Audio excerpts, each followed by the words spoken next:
Welcome back. New at 5:30, the Borel Fire, the largest wildfire in Kern County history, is 95% contained tonight, but not without lasting consequences. Some 233 structures were destroyed, dozens of people displaced, and untold numbers of pets and possessions lost. There was good news, however, no deaths, despite a number of people refusing to evacuate. In fact, amid the tragic loss of property and possessions, there is plenty to celebrate. 17's Robert Price spent 2 weeks following the movement of this historic fire, efforts to conquer it, and the fire's lasting fallout. And he files this in-depth report. The largest wildfire in Kern County history continues to smolder in the vast Kern County outback, weeks after a single vehicle wreck ignited dry grasses amid the hottest July on record. 1,500 fire and law enforcement personnel from dozens of agencies, state, local, neighboring state, and federal, worked the front lines, even as wildfires up and down California continued to rage from Eureka to Riverside. This is the Borel Fire, a 60,000-acre swath of incinerated southeast central California, made vulnerable by decades of drought and now, ever more so, climate change. But if this is the summer of incineration, it is also the summer of determination. Not every structure in the path of the Borel Fire could be saved, far from it. But the most important goal, the protection of life, has remained intact. Ironically, perhaps the biggest challenge to that goal, saving lives, I'm over on the east side, played out on the third day of the fire, when, in the course of trying to roust reluctant residents from their endangered homes, 2 Kern County Sheriff's deputies, a U.S. Forest Service officer, and an unidentified deputy trainee found themselves surrounded by flames. 14, we can't get out. The mounting seriousness of their circumstances dawned on the 4 law enforcement professionals one fiery roadblock at a time, as this body cam video provided by the Sheriff's Department demonstrates. It was about 4:30 p.m. when the 4 men, all working in the dry, grassy hills above historic Havilah, found their paths blocked on all sides. Car 14, you're sure we can't get out that way? Positive.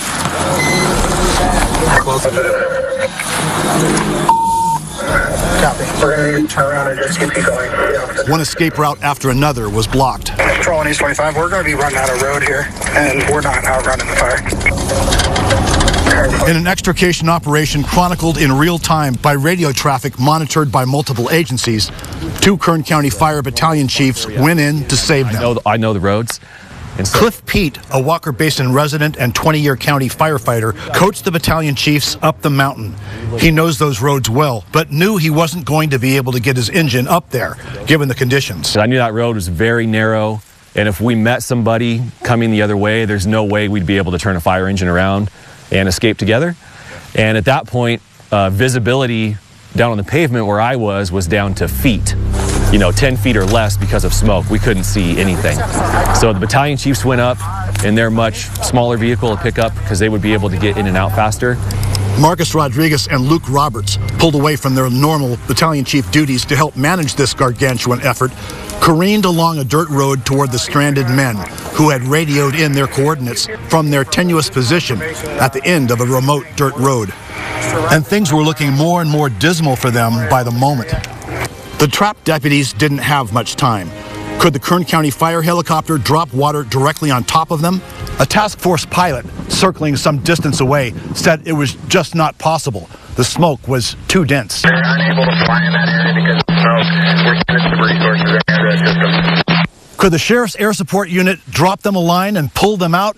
Crew members gathered at the hangar to prepare for a rescue flight, but they never got off the ground. The fire was conspiring against the trapped men in an extraordinary and terrifying way. A huge, swelling mass of flames, a fire tornado. I don't see a fire tornado every day, and I saw one that day that was very close. I couldn't tell you how tall it was, but it sounded like a jet coming overhead. I thought it was helicopters or some sort of aircraft coming in to do the drops that we had requested, and he realized no, it's just the fire that we were hearing, not aircraft or helicopter. As the battalion chiefs bounced along the mountainside, orange hot embers flew sideways from the north, slapping against the sides of their truck. What they were experiencing, as this video taken by firefighters on the front lines shows, was a phenomenon they call the blowtorch effect. Flaming airborne cinders fed by wind and natural fuel don't rain down from the sky like one might expect, but rather fly horizontally as if blasted from a blowtorch. And now the Borel blowtorch was making it extraordinarily difficult.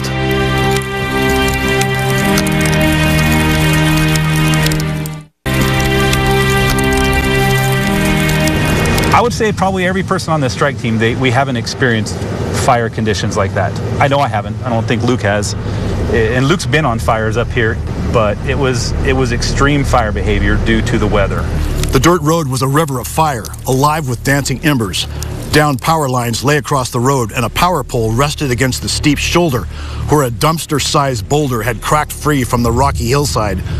The boulder had rolled into the flaming, weakened pole, snapping it at its base. The battalion chiefs dodged the boulder and continued east toward Carper Avenue, a dirt road that veers south from the main dirt road, School Street. Firefighters who have ventured this far into the chaotic inferno, the chiefs conceded, had experienced an emotion rare in their professional ranks: true fear. They could only wonder what the trapped sheriff's deputies might be thinking as the fire closed in on them. Then another suggestion came in over the radio: burn an untouched area amid the flames that the fire would skip over or move past. If no other resources get to you, take a road flare fire patrol car and start a backfire where your guys' location is. Let the fire burn away from you. Step into the black if you can burn the grass that's in your area. That way you don't take the brunt of the fire. We were very close to that moment.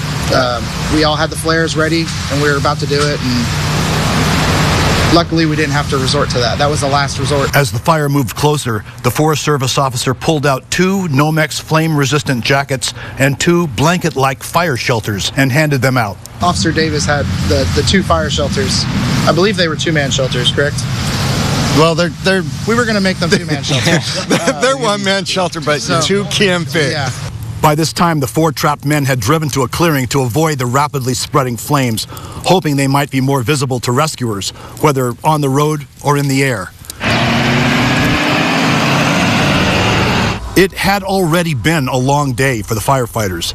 The men leading the charge up the burning mountainside to rescue the trapped deputies had already been on the job for 12 hours that day. Rodriguez, an 18-year veteran of the Kern County Fire Department, who for 3 years now has served as a Taft Area Battalion Chief, had been at it since 5:30 a.m. Rodriguez and his Borel Fire partner, Luke Roberts, a 17-year KCFD veteran who normally works East Bakersfield and, like Rodriguez, has been a battalion chief for 3 years, allowed 17 News on an exclusive ride-along. That fire in 2 days had ripped up the canyon and started ripping this way over Breckenridge, and we knew it was going to come down into the Havilah community. It happened faster than they could have expected. A safety officer surveying the fire's movement from a distance broke in on the radio with the news. And he announces emergency traffic. The fire has come into Havilah. It has jumped the road. It jumped Cow Botfish to the east and was running uphill. Fire runs uphill, especially with the wind, extremely fast. And at one point, he actually used the term hostile fire environment. Hostile fire, headed straight for Kern County's most iconic Old West ghost town, named after the biblical Garden of Eden, a Sierra Nevada gold mining hamlet, some 53 miles of curvy mountain road northeast of Bakersfield. Havilah was settled in 1864, but the saloons and dance halls are long gone, and the town's current population of about 150 is a tiny fraction of what it was in its heyday. Little of Havilah remained after fire destroyed most of the once bustling boomtown in the 1920s. Now, fire was coming for what little was left.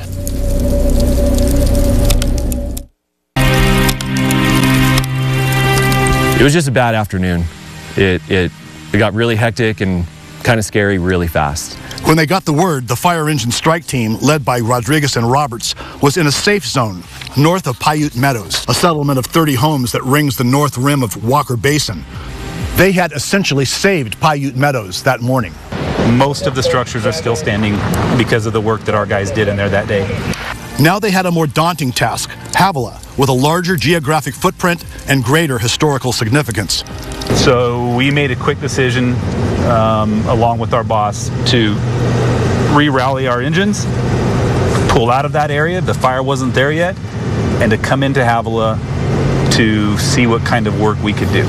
They headed down Caliente Bodfish Road for Havilah, where they sized up the landscape and formulated a plan of attack. We placed engines around and we all kind of spread out and looked at structures and came up with a plan on how we were going to protect those structures when the fire came through. They went right to work. We worked on the Havilah Schoolhouse. Engine 324 did a tremendous job. The Havilah Schoolhouse was on fire. The fire came through with such ferocity that trees came down in the middle of the roadway and kind of cut off our exit. So along with engine 324, we started working south, and crew 11, they came from this side and they started just with their chainsaws and manpower, and they just started cutting the trees that were down in the middle of the road so we could get people out, because we knew there were still people in here who shouldn't be there, and they really didn't have time to evacuate. The replica schoolhouse right here caught fire, but the strike team was good to the task. Flames shot up from below the front porch, so firefighters cut this hole in the floor and were able to extinguish the entire building. Finally, something akin to victory, but their work was not over. The operation's most crucial means of communication was itself in danger of destruction. The cow, or cell tower on wheels, perched atop an outlook alongside Caliente Bodfish Road, was suddenly vulnerable to approaching flames. The cow facilitated communication in and among the various strike teams, and it was essential. It was just us two. We told our engines to stay down there. We will take care of this piece. They executed a backfire around the evacuated house where the cow was headquartered to create a buffer. Then, about 5:30 p.m., a more urgent call. It was the 4 trapped men, the deputies, the trainee, and the Forest Service officer. Hey, Cliff, do you know where that place is that the KCSO is West Creek? Can I help? I do. We can check it out, but that's not a good place to be. Hey, 20 Charlie from 324. That spot is on the north side of the Havilah station. If we can get through safely, we will head that way. Okay, just a quick update. We're about a quarter mile up Carper from Calbotfish. We have encountered some fire conditions that we're not going to be able to pass through right now, so we're going to stay here just for a couple minutes and see if we can wait for the conditions to change. Copy. Finally, the 2 battalion chiefs got past burning obstacles on the road and advanced to where the 4 trapped men could see them. We caught like a faint flash of red lights.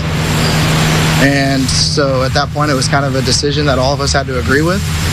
It was either we hunker down and start the backfire and deploy the shelters and hope we make it through that, or get in the cars and drive through Carper, which at that point had also caught on fire.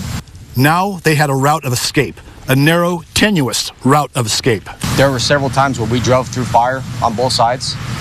You could feel heat from inside the car. I've never driven that fast on a dirt road, but it was just a moment of either we get out or we don't. And the thought, I think, in everybody's mind was if we don't get out, we're never getting out. CCC 9320 Charlie, we're with the KCSO units and then law enforcement units from the USDA. We're about a quarter mile up School Street. We're in a good spot in the black, but we're going to hang out here until the fire down on Calbotfish clears up a little bit. There were handshakes and hugs, thank yous, and modest shrugs. Then the battalion chiefs led them the rest of the way out of the conflagration. We're going home. Come on, we're going to get out of here. We got to get out of here. A 4-vehicle convoy careening down the mountain over smoldering dirt, past fiery roadblocks, and around smoking, blackened hazards. The entire ordeal lasted 40 minutes. Their task successful, Rodriguez and Roberts called their strike team together. We took the other 4 engines to the flats in Walker Basin, so up over the road, down into the flats of Walker Basin, and we kind of rallied up right there, took a break, hydrated, and like I said, we just kind of took a tactical pause to get our head back in it, because what everybody had just experienced was something that they had never experienced and probably will never experience again. If the crew needed a morale boost, they got one. A grateful, abandoned dog, injured by the flames, turned up just as the men were refilling their depleted reserves of stamina. They called the pooch Walker, after Walker Basin, where introductions were first made. Engine 318 from Stallion Springs found the dog. So we met the dog then. They're like, hey, we found this dog on the side of the road. His paws were burned. All 4 paws had some pretty significant burns on them, and they had him in the back of the engine, and he seemed glad to be there, for lack of a better term. Walker, a 3-year-old shepherd mix, is recovering from his paw burns at the Tehachapi Veterinary Hospital, and he is happy to have all the attention. The staff is trying to find the owner of the spirited but unshipped survivor, but if they ultimately fail, the Stallion Springs firefighter who found Walker has said he'll foster the dog.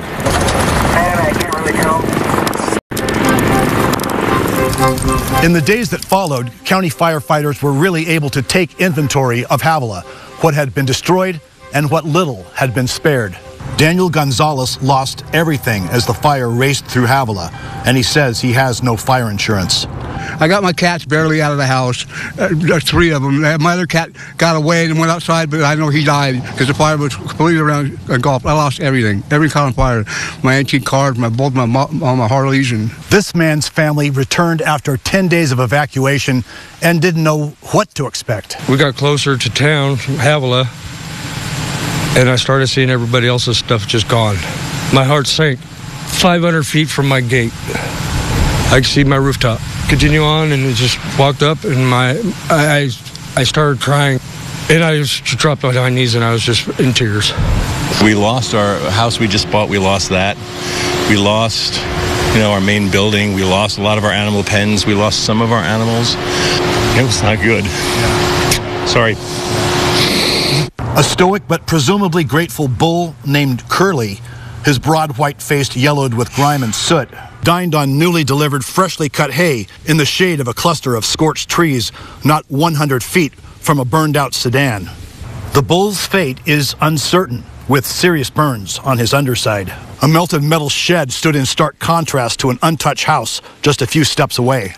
And if you're wondering why some motorhome back here stood standing when everything else around it burned, we have no idea. We wonder the same thing. We'll go through and we'll how did that not? Kern County is no stranger to the random cruelty of wildfires. Practically every year for the past 15, Kern County has had a wildfire of at least 1,600 acres. But the Borel Fire was 37 times that size at nearly 60,000 acres. Fatalities have been rare. 2 people died in 2016's 47,000-acre Erskine Fire, and 1 U.S. Forest Service firefighter died at 2021's 26,000-acre French Fire, according to federal authorities. But that was from COVID-19, not wildfire flames. So far, the Borel Fire has seen no serious injuries, let alone deaths, even in the decimated remains of Havilah, the town that played such an important role in Kern County's development. All but a few buildings in the town, including a replica of the town's old courthouse, are charred wood and ashes. Dozens of agencies, both in and out of California, were on the scene of the Borel Fire, and coordination of those resources, human and machine, was a daunting feat of management. Firefighters met every morning for the day's briefing just outside Kernville at Camp 9, a tent city equipped to provide meals, showers, laundry services, and more. Jonathan Drucker is a public information officer with the Kern County Fire Department. Every morning at 7 a.m. we have a main fire briefing, and that's where the incident management team that is in control of the fire, they're briefing all of the firefighters. They're going to go out on the fire line with fire behavior, what our goals are for today, things like that. Then the firefighters headed out for the lines, traveling down winding dirt utility roads, game trails, or worse, that crisscross the barren brown landscape of the southern Sierra Nevada, a vast wilderness area, a few easily navigable roads, and almost no services. As a firefighter, you have to be a map reader. You really have to know how to look at a topographical map and be able to understand the lay of the land and see those hills and mountains and valleys on a map. And access into this fire is very rural. It's on dirt roads a lot of the time. These are access roads for utilities and things like that we're utilizing to get back into these mountain areas. So, for example, this strike team behind me, they're going to have almost 2-hour drive to get to where their work is today. And much of that is going to be off-roading. An astounding 17 fires of at least 10 acres each were burning in the southern Sierra Nevada at the same time of the Borel Fire, including the 3 that have now been linked as one in Kern and Tulare counties: the 23,000-acre Trout Fire, the 9,000-acre Long Fire, and the 59,000-acre Borel Fire, officially collectively known as the SQF Lightning Complex, even though lightning did not cause the Borel Fire. More than 1,500 firefighters, including seasonal crews, were dispatched to fight it at one time. They won, but they know another fire is just over the next hillside. That's the life of a firefighter. That's what we do. We understand that this is wildfire season, and it's what we signed up for. It's our duty to be available to put these fires out. And so many of these firefighters not only have worked for close to a month straight, but they're also going to continue to keep going because there are going to be more fires. The Borel Fire is on its last legs. The Kern County Fire Department and its many allies have won again, though at some cost. But again, wildfire will be back somewhere in the rugged, mountainous outback of central Kern's Sierra Nevada, because here in the arid west, wildfire is a constant companion we've learned to live with. In Havilah, Robert Price, 17 News.